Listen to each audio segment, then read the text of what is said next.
going to tell me that the Egyptians lost the most and it was the most devastating, because it wasn't. In the earlier Makkos, they lost more human and animal life. So then what is it that makes Choshech, hands down, the worst and most funereal of all the plagues? Again, as I said, putting Makas B'chayros on the side. Reb Shapiro Levitch, the great towering Maggid from Yerushalayim, used to say, you're right in the earlier plagues. In those Makkos, the Egyptians suffered greater human and animal losses. But they had each other. They had someone to commiserate with and a shoulder to cry on. But the pasuk by Choshech, by darkness, tells us, it was such a thick and intense darkness. It was such a lugubrious darkness that people were alone.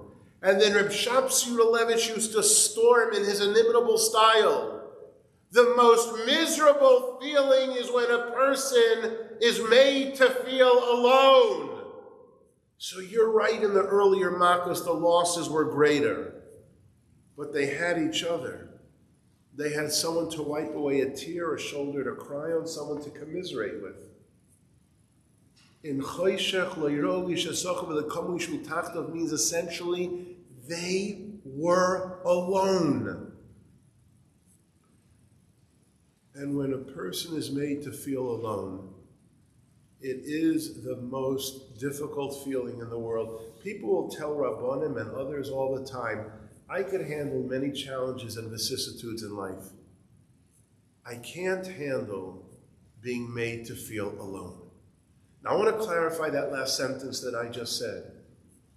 You didn't hear me specify people who are alone, people who are made to feel alone. Sometimes you could have people in your life, but if that person is being bullied, or that person is the subject of others talking about them, or perhaps they're never invited for a Shabbos or Yom Tov meal, nobody ever inquires as to their whereabouts.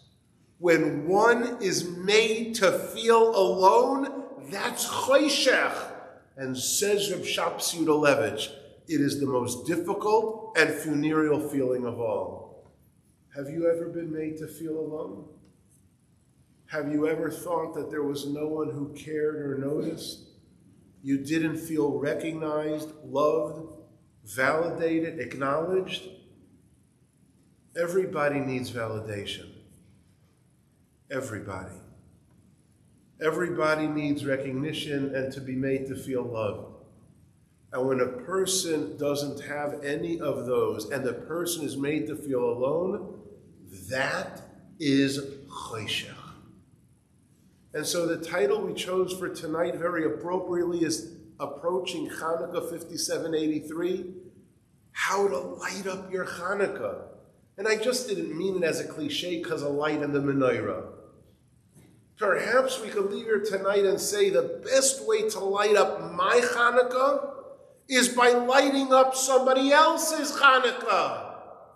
You know how wonderful, I'm so honored that so many Nashim Tzidkaniyos came, but you know what would make me feel more honored? If everyone would leave here tonight and really contemplate the words and think, I have a few days left to Chanukah. What can I do practically, tangibly, and pragmatically to light up someone else's Chanukah? Could I ask you, mamakim, from the bottom of my heart, please, the women, the girls, all ages, what can you take upon yourself to light up someone else's Chanukah? Because that's the best way to light up your own Chanukah. And that's it. It's not rocket science. That's the entire enchilada. That's the whole story. It's all about removing Choshech and replacing it with light. In fact, my father, Zatzal, Harav Mordechai Shapiro, it was just about 2 weeks ago, his 25th yard site. He used to say a vart that's maybe 30 seconds long. I'm telling you, if you haven't heard it yet, it's a game changer. The Hebrew word to be alive with a soul is neshama. The Hebrew word to feel alone and desolate, void, is neshama. If you take a look in the Haftarah of Parshas Parah, it says the word eretz, neshama. You know what neshama means? Void, empty, alone. How could that be? They both have 4 letters, nun, shin, mem, hey. The letters are identical. The vowelization is almost identical, neshama, neshama. And one means I'm alive. I have a reason to get out of bed in the morning, and the other means nobody even notices me. What is the difference between neshama and neshama? My father Zatzal explained, under the shin of neshama is a patach, and under the shin of neshama is a kamatz. A patach is a line, as my finger is indicating this way. If I want to turn that patach into a kamatz, what do I do with this line? Underneath, I add a little support. And when you add a little support, you create a neshama. Ask people who have no support, who never feel acknowledged, any validation, any recognition. Those people will tell you their existence feels like neshama. But if underneath you would just add a little support, Ma'ir Verabaisai, believe me, it does not take much. Just a little support, and I create from neshama a neshama. Someone who says, you recognize me, I feel so validated. They no longer feel alone. They no longer feel neshama. They no longer feel a life of chayshech. That is what it means to light up someone else's Chanukah. It doesn't take very much to create a neshama. I spoke about this topic a number of years ago, and a Rebbe introduced himself to me after the lecture. He was visiting Florida from Los Angeles, and he told me, about 6 years prior, one morning he was on his way with his Talis and Tefillin in his hand to daven Shachris. Across the street in the opposite direction, he sees a teenager, and he turns to the teenager. He simply didn't know him, but you shouldn't pass anybody without acknowledging them. And he said to the teenager, this Jewish boy, how you doing? You got a great smile. Have a great day. And he went on to daven. That evening, he was in his house preparing for shiur for the next day. And there's a knock on the door. He opens it up, and it's a teenager from the morning. They had never met other than an earlier brief encounter. And the teenager asks if he could be allowed in. He comes in. He says to the Rebbe, do you remember this morning? Of course. And he just starts to sob. And he says, I want to thank you for saving my life. What are you talking about? I'm embarrassed to tell you, but this morning when we passed each other, I was actually on my way to end my life. My life was chayshech. My life was neshama, never feeling any validation. And out of nowhere, you turned to me and said, hey, you got a great smile, have a great day. And I stopped in my tracks and I said, he acknowledged me, he recognized me. He essentially created a neshama. I turned right around and I said, life is worth living. I came here to tell you, thank you for saving my life. The Rebbe told me that he and this boy have been learning Bechavrusa for the last 6 years, and the boy is a wonderful and beautiful Ben Torah who's living a fantastic Torah-dika life. I heard that story from the Rebbe himself. So do I ask you, we know what Chayshech is, we know what Or is, and to create in a neshama a little support, it does not take very much. Sometimes I wonder if it's so easy and so obvious, and as I said earlier, we didn't say anything that's even remotely rocket science, why aren't people removing chayshech enough? Please make no mistake, some people are excellent at it, some people are better, some people are worse. But in general, so much more could be done. There are so many people who feel alone. There are so many people who are not acknowledged or recognized. I want to know why. If we're such extraordinary people, and it's fairly easy to replace choshech with or, neshama with neshama, what's stopping us? And I believe the answer is, and I could be on a previous talk here in the Woodmere area, I mentioned it, but if I did, allow me to repeat it.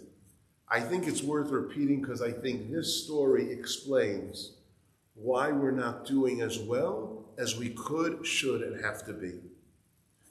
It was about 7 or 8 years ago, I was going for Shabbos from Miami to Philadelphia, and it was an Erev Shabbos. I took the flight early enough in the morning that it was responsible, and I was sitting on the airplane in the first row on the left-hand side. So if you would sit where I was, the first row left-hand side, diagonally in front of me is the flight attendant in her jump seat.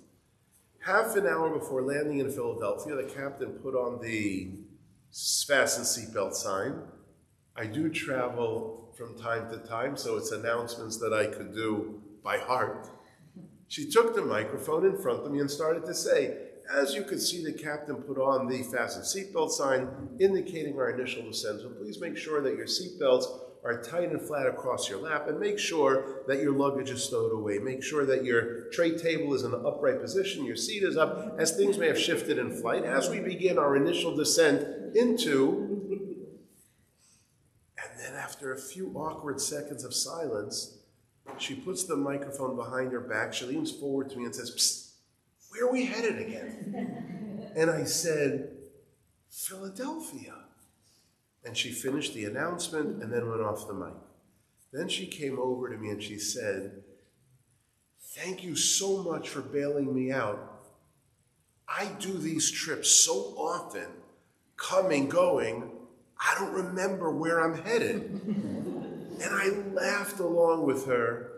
And when she turned around, I started to cry. Because essentially it takes a flight attendant 35,000 feet in the air to remind you, don't be so busy. Sometimes we get so busy and busy and busy and busy that we don't take a moment to reflect and contemplate, what am I doing in this world? How am I there for my spouse, my children, my family? Don't be so busy. If we had more time and didn't have all the things I'd like to cover tonight, I would show you how every golus we've ever been in, Hatzar HaShavah, the commonality was the enemy wants to keep us so busy. That was Paro's brilliant and diabolical intention. That's what happened in Chanukah. That's what happened in Purim. That's what happened in Golus Edom. We could go through every single Golus of history, and I would show you the commonality is that the enemies want to keep us so busy and busy and busy and busy that you don't stop to think, what am I doing here? Your days and nights are a blur. Your weeks and months come and go. You allowed perhaps things that were trivial to overtake you. Don't be so busy, not for your spouse, your children, your family, your neighbor, and to light up someone's Chanukah. It could be, I mentioned in an earlier talk here in Woodmere, that on one occasion, not a few years ago, a first grade teacher asked the little girls, "What do you want to be when you grow up?" And the little first graders answered whatever is common to answer. And one little girl said, "When I grow up, I want to be a smartphone." And the teacher was so flummoxed, a smartphone? And the little first grader said, "Yes, because if I were a smartphone, then my mommy would have time for me, she would hold me, she would dedicate herself to me." Don't be so busy. I humbly feel that as wonderful as we are, in lighting up the lives of others, or moving choshech with or and neshama with neshama, if we wouldn't allow ourselves to be so busy and busy and busy, and we would channel some of that time to lighting up somebody's life, it's the best way to give us a lichtige Chanukah. That's just my opinion. As fantastic as we are, and we are, remind ourselves, don't be so busy. And I mean busy with things that we shouldn't be, so that to our friends and our spouse and our children, we become unrecognizable. There is a pshat from the Heilige Sanzer, the Divrei Chaim, on the parasha last week and this week. So this is the perfect time to say it. It's one of my favorite pshatim. Somebody said to me yesterday, they were listening to a shir of mine, and they had a complaint. I said, oy vey, what's the complaint?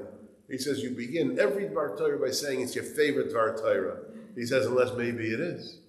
I think they all are, but this next one for sure is. In this past week's parsha, we learn about Yaakov, who is struggling. A man wrestles with him. And the Pasuk says, Vayeyaveh ish imay, a man wrestled with him. And Rashi defines who is that man. Rashi identifies that man is Saru Shel Esav, the angel of Esav, the pinnacle of evil. In this week's parsha, we find that Yosef is wandering, and the Pasuk says, Vayimtze'ehu ish, a man finds him and inquires how he is. And Rashi says, who is that ish? The Malach Gavriel. So it's a well-known question. It says in both stories the same word, ish. Why did Rashi identify the first ish as the paradigm of evil, Sarah Shel Esav, and then the same word ish in another story, that ish was identified as the holy Malach Gavriel? It's the same word ish. Open your hearts to the pshat of the Heilige Divrei Chaim, Zechusa Yogan Aleinu. He tells us, look at the context of these stories. In the story in this week's parasha, Yosef finds himself in a field, lost, wandering. And the Pasuk says, Vayimtze'ehu ish, Vayishaleu ish. A man stopped him and said, how can I help you? How can I be of assistance? When someone goes out of their way to stop and ask, how can I be of assistance? How can I help you? You look lost. That's angelic. That's Malach Gavriel. But in this past week's parsha, Yaakov asked, I need a bracha. And essentially the response of the ish was, I have to go. I have to go. When someone is too busy to give you a bracha, when someone is too busy and they don't have time for you, that's the paradigm of evil. I hope all of the Nashim Tzidkaniyos, and I'm so honored you came out tonight, I hope all of the Nashim Tzidkaniyos appreciate the depth and the profundity of that pshat. Ish in both situations. But when you ask somebody, how could I be of assistance? You're the Malach Gavriel. But when someone needs your help, and your response is essentially, I'm too busy, I have to go, that is Saru Shel Esav. This past Shabbos, I shared with the Tzibur what I just told you from the Sanzer of the Divrei Chaim. With your permission, I thought of two ha'aros. Two thoughts came to my mind on this pshat that I've said dozens of times. Number one, and I hope you'll appreciate and enjoy both. Number one, in this angel that was Saru Shel Esav, the paradigm of evil, who said, I have to go, I don't have time, I'm too busy, where was he going? He wasn't going to a place of entertainment. He wasn't going to a place of materialistic pursuit. Where was he going? He said, dawn has broken, I have to go. What does Rashi say where he was going? It's my time to sing Shira, to sing song to Hashem. He was going to a holy and spiritual endeavor, and yet we're being taught. Sometimes you have to put your own spiritual growth on hold to help somebody in need. That's the first thought that came to my mind. Where was he headed? He was headed to sing Shira to Hashem, and yet, stop! There are times you and I have to put our spiritual growth on hold to help somebody, a yid who needs assistance. Because if we turn a blind eye and don't help, is that called spiritual growth? The second observation I made was in the story with Yosef, when he's wandering in the field. Did you notice that it says the word ish twice? It says vayimtsaehu ish. Then a few words later it says vayisholehu ha'ish. Why in the world does the pasuk find it necessary to repeat the word ish a second time? Why doesn't it just say vayimtsaehu ish vayisholehu? He found him, the man found Yosef and asked him, why repeat the word ish again? I think that's a valid question. So Hashem allowed me this past Shabbos Kodesh to think of a chiddush, and I think it's emes. Sometimes when a person sees someone in need, someone who needs words of encouragement, that person who sees the other one suffering may erroneously think, well, really the only one who could provide him words of encouragement is someone super special. Someone very, very lofty, really somebody unique. Not me. I'm just a regular person. I don't really think my words will make much of a difference. Maybe the pasuk goes out of its way to repeat the word ish, to tell you any ish denoting a regular person, an ordinary person. You could be the lifeline for that one who needs words of encouragement. Please, Rabbi Isai, do not mistakenly think that when someone needs assistance, it's not that I don't want to help, I just don't think I could make much of a difference. I'm not all that, and from my background, and I don't have the yichus, and I haven't been religious that long, and. Really? Any ish, regular, ordinary person, could provide chizuk, and those words might very well be the lifeline that somebody needs. In fact, I have the privilege every number of weeks to, in the Hamodia newspaper, there's the Inyan magazine. Every 6 or 7 weeks I have the schus to write an article of Torah.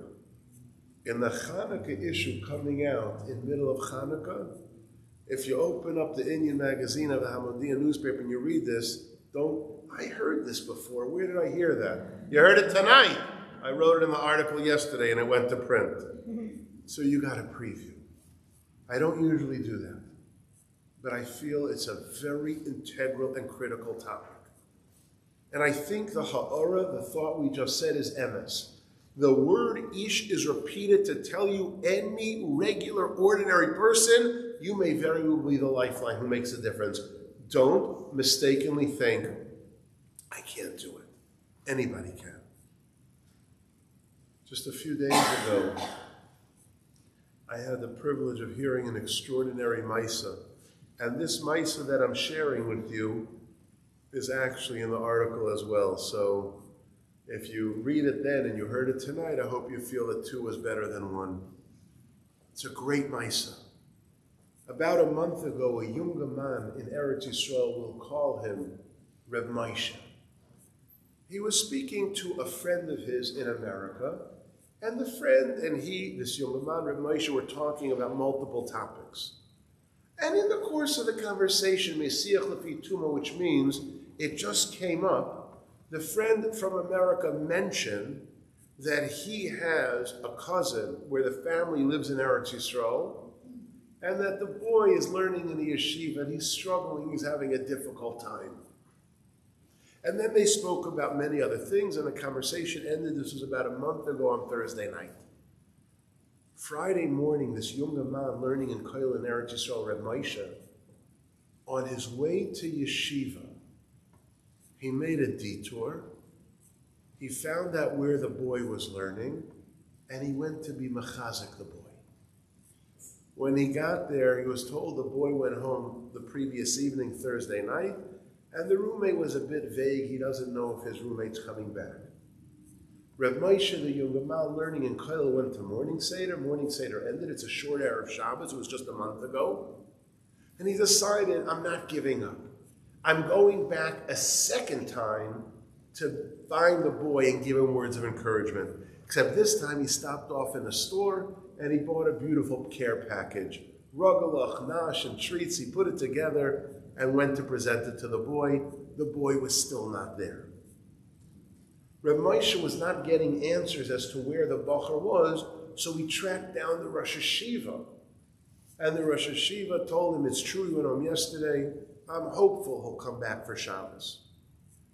The younger man, Reb Moshe, took the care package, put it on the boy's bed, and told the roommate, this is my name. Tell your roommate I give him a bracha for a good Shabbos. End of story. Or so Reb Moshe thought. This past Thursday night, the phone rings in their home. Reb Moshe picks up. And a man identifies himself as the Bachar's father. He asks Reb Moshe, are you the one that put the care package a month ago on the bed of my son? He said, yes. He starts to cry and he says these words, Hitzalta es nefesh bini. You saved my son. I said, what are you talking about? He went on to explain that his son was emotionally very fragile. He was struggling in yeshiva primarily because he was rarely acknowledged or validated. And when his son came home a month ago on that Thursday, he indeed came home and his intention was for good. I'm not going back. I can't do yeshiva anymore. And he had made up he was choosing a different path for his life. And the parents begged him, please, please. He said, no, my mind is made up. The father then tells Reb Moshe, I told my son, just go back for one more Shabbos. Humor us, just go back for one Shabbos. And our son finally acquiesced and said he'll go back. He goes back on that Friday afternoon, and on his bed is a care package. And he's told by his roommate the name of the person who brought it, with wishes for a good Shabbos. He was stunned. He felt such validation and such love. On Shabbos, our son reconsidered his original decision. He called us after Shabbos and said, Abba, Ima, I'm reconsidering. I want to give yeshiva another shot. And I tracked down your number and I want to tell you, the last month he's been doing beautifully in yeshiva because of you. Hitzalta es nefesh bini. This Maisa just happened. There are many extraordinary takeaways from this story, but perhaps the most important one, bar none, has to be, how many times does a person have a conversation with a friend where the friend may mention to you, oh, I have a cousin who's struggling in yeshiva. You feel badly, you sigh, you creps. 5, 6, 7 seconds of feeling badly, and then what? And then we carry on. We're busy, we're busy, we're busy, we're busy. How many of us will hear in passing that there's a bacher that's struggling, that's emotionally fragile, and do something about it? Create neshama from neshama, create art from choshech. And it fits in beautifully with the pasuk, because this Ishid says, Vayimtze'eh, we found him. This young man, Reb Moshe, went to the yeshiva not once, but Vayimtze'eh, he looked for that bacher twice. What does the pasuk then say? Vayishaleh, he asked. He asked the roommate, where is he? He asked the Rosh Hashiva, what's going to be? He went out and he bought a care package. Many of us could hear those same words. We do feel badly. We may even shed a tear and say a kapitel tehillim, but then what? This younger man, this Ish, was the Malach Gavriel for that Bachar. Hitzalta es nefesh b'ni. It doesn't take much. Just don't be so busy. We could hear the same words, and one person do nothing, and another save somebody's soul. We don't realize the impact and how powerful our words and our actions could be. My father, Zatzal, who I quoted earlier with the Vard of Neshama, he says something. A few weeks ago we read that Yitzchak was in the field when Rivka was approaching to meet him. Vayetze Yitzchak lasuach basada. Listen to an extraordinary maveldika pshat. What does lasuach mean? Rashi says lasuach is from the word sicha. Sicha means he was davening, tfilas mincha. Sicha is speech. That's Rashi. Does anybody know what the Rashbam says? The Rashbam doesn't say that. The Rashbam says that the word lasuach means he was in the field planting a tree. Indeed, where do we see lasuach is to plant a tree? In Parashas Bereshis, when trees were created, the pasuk says, Kol siach hasadeh. Now, if I asked the ladies, the girls, are Rashi and the Rashbam saying two different pshatim? It would seem that way. Rashi is saying lasuach basadeh means he spoke words. The Rashbam is saying lasuach basada means he planted a tree. Doesn't seem like the same shot. My father Zatzal says they may not appear to be the same shot, but oh, do those two pshatim have something in common. What is the idea of planting a tree? I dig, I get the soil ready, and I put in seeds. And then what? I didn't see anything nurture or grow. It might take a month or a year or even 5. But then when you come back, what do you notice? Luscious peiros, a beautiful, vibrant, stunning tree. That's what came from your seeds. My father Zatzal says it's the same way with your words. It's the same way with your words. Sometimes you tell a child or a friend or an unaffiliated Jew something and you wonder, did my words have any impact? Did my words make an impression at all? Like the tree, it might take a month, a year, 3 or 5. But oh, how your words can impact and change the trajectory of somebody's life. And that, my father Zatzal says, is how you learn Rashi and Rashbam in the same way.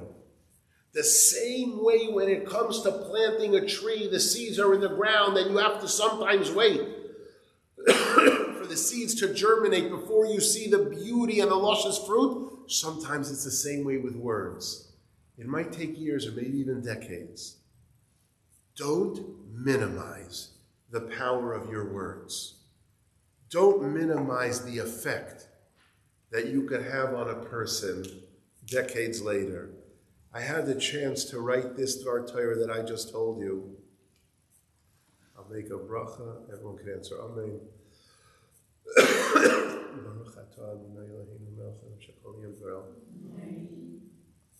I had a chance to write this Dvar Torah in an article a few years ago. I got a phone call after it was published from somebody in the tri-state area named Larry.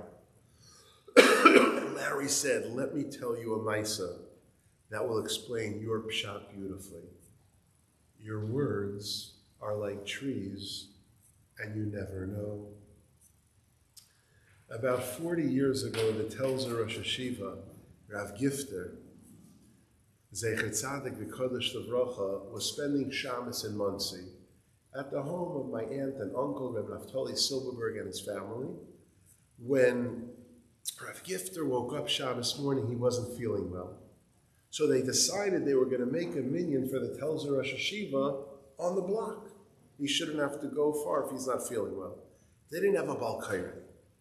My uncle sent my cousin to get Larry, the one who's on the phone with me 40 years later, who was a wonderful balkaira, to tell him, we need you to lay for the Telzer Rosh Hashiva. He told my cousin, it's Parsha Shlach. It's a very, very hard Parsha. I know about half of it till Revi Chamishi well, and afterwards, I don't know it that well. Yeah, but we need you. The tells her she was having a minyan. Larry acquiesced and he lame. Larry told me the first few aliyahs he did fine, and afterwards it went south. He mamish didn't know it well. It was a hard second half of the parsha. He felt terrible. Rav Gifter got an aliyah, and after davening told Larry, you did a very fine job, and complimented him. You would think it's the end of the story.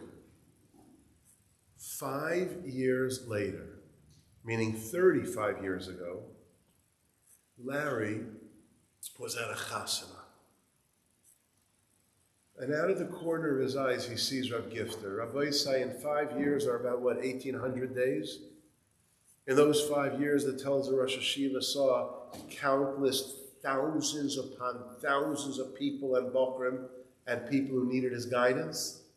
At this chasana, he, the tells of Rosh Hashiva, speaking to Rav Pam, the Rashiva of Tervadas, and he looks and sees about 20 feet away is Larry from 5 years earlier. Quickly, as Larry's approaching him, Rav Gifter brings the Rosh Hashiva of Tervadas over to Larry, and in an excited voice, Rav Gifter tells Rav Pam, Tervadas Rosh Hashiva, I want to introduce you to Larry. Larry served as my personal Bal Kaireh 5 years ago. Larry said he never felt so wonderful in his life. Rav Gifter remembered him. He probably remembered, of course, how he felt. And 5 years later, in front of Rav Pam, he praised him. Larry told me this story 35 years after it happened. He was crying and he told me, I still feel the warmth, almost 4 decades later, of how Rav Gifter made me feel so special in front of Rav Pam. Now I ask you, is that not the pshat of Rashi and the Rashbam? Are words not like a tree that's being planted?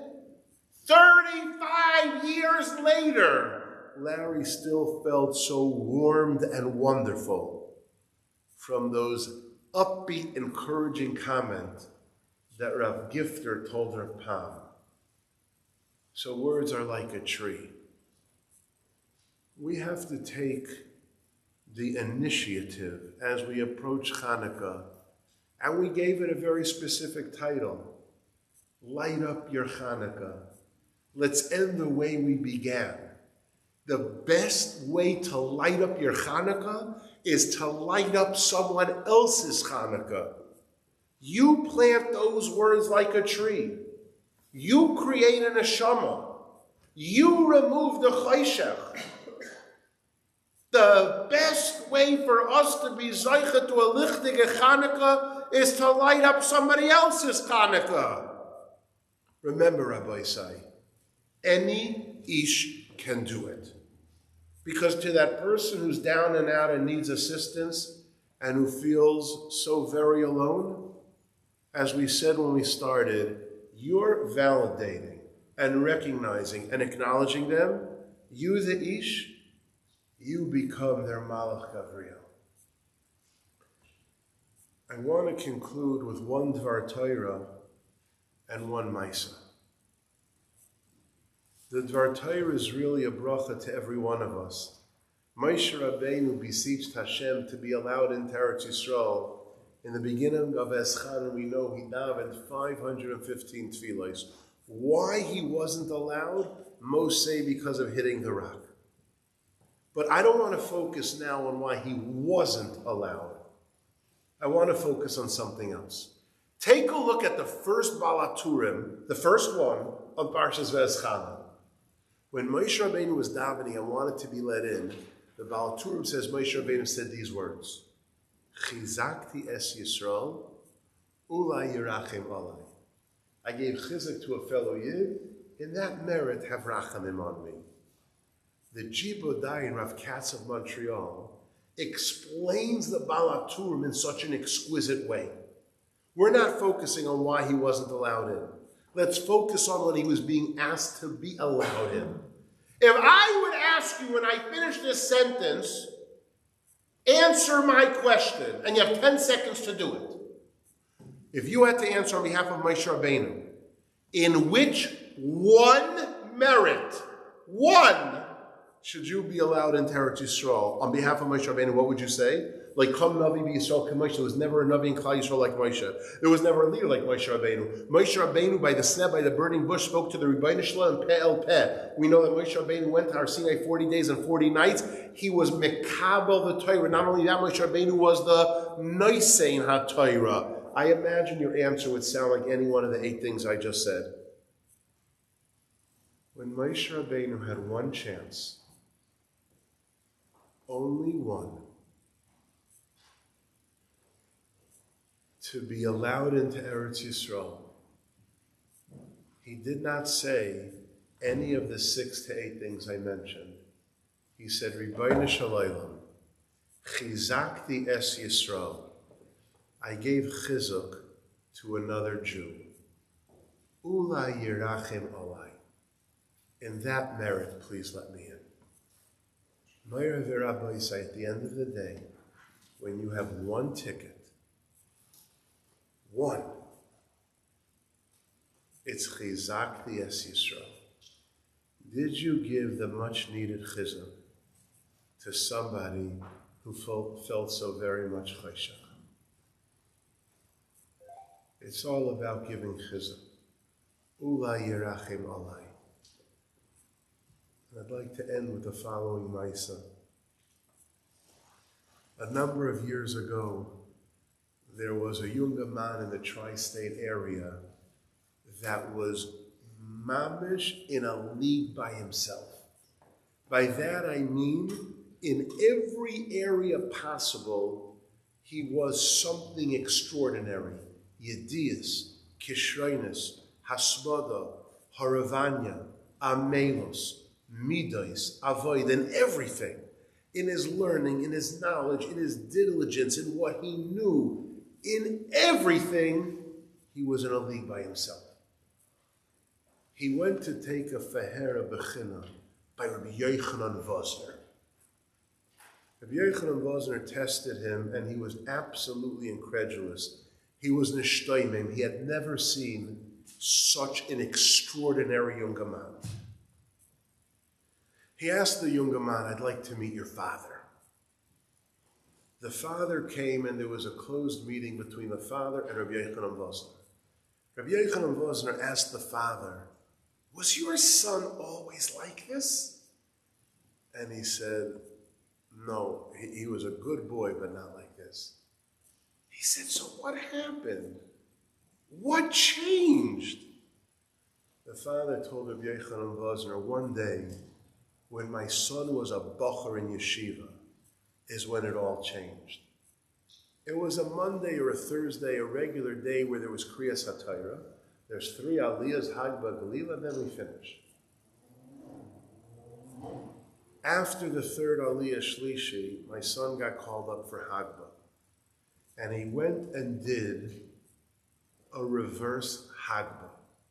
In case you're not familiar, the only day of the year that you ever do a reverse Hagba is on Simchas Torah. Either to fulfill the Einei Kol Yisrael or for the weight distribution. It basically means you crisscross your hands and you pick up the Torah entirely backwards. To do it on any other day other than Simchas Torah is the most unusual, bizarre thing that a person could do. Nobody does it. My son did. The Rosh Yeshiva called him in after davening and said, why did you do that? And my son told the Rosh Yeshiva, the boy who got Shlishi, the last Aliyah before me, unfortunately had a terrible, terrible, terrible stutter. And when he ended the brachos after his Aliyah, it was so painful to listen to. The Bachrim were talking, and unfortunately, he sort of became the center of attention because it was just so painful to listen to. And then I got called up. My son got called up for Hagba. he had a few seconds before he did Hagbah to decide, what can I do to distract and divert all of their attention from him onto me? What can I do so they'll no longer focus on the boy who had the terrible and painful stutter, but instead they would talk about me? So I did a reverse Hagbah. And he told the Rosh Hashiva, Rebbe, it worked. Because they no longer talked about the boy who stuttered. They only focused on me and how unusual and so extremely bizarre it was what I did. I took their focus off him, and it was on me. The father told Rav Wosner, on that day that my son essentially fulfilled Chizakti Es Yisrael, on that day that he saved the pride and dignity of that other boy, on that day he told Rav Wosner, Niftechu lebeni kol sharei shamayim. Every gate in heaven opened up for my son. Haravanya, Amelus, Yedias, Kishrinus, Midais, Avoida. It all opened up on that day. May it be the will of the Rebbeinu Shalom that we light up the Chanukah of a fellow Yid. May it be the will of the Rebbeinu Shalom that we leave here tonight creating many a neshama. May we be Zoiche Chizakti Es Yisrael. When you have one ticket, that's it.